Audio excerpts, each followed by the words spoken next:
میں پہلی بار ٹک talk experience کے تحت دلچسپ ایونٹ منعقد ہوا جہاں پاکستانی تخلیق کاروں اور پبلشرز کو ڈیجیٹل دنیا میں اپنی صلاحیتیں نکھارنے کا موقع ملا۔ ایونٹ میں کوک اسٹوڈیو ٹیم اور ترک میڈیا کمپنی ترکواز میڈیا گروپ کے نمائندگان سمیت اہم شخصیات نے شرکت کی۔ پاکستان میں ٹک ٹاک کے head of content operation Saif Mujahid کا کہنا تھا کہ پلیٹ فارم مقامی کریئٹرز کی حمایت کے لیے پرعزم ہے۔ تقریب کے اختتام پر میوزیکل پرفارمنس نے حاضرین کو جھومنے پر مجبور کر دیا۔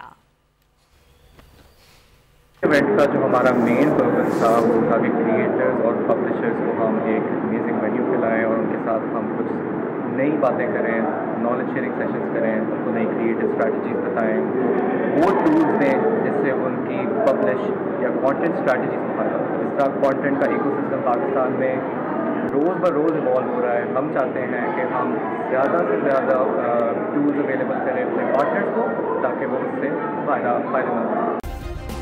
سبسکرائب کریں اور بیل دبائیں تاکہ کوئی خبر رہ نہ جائے۔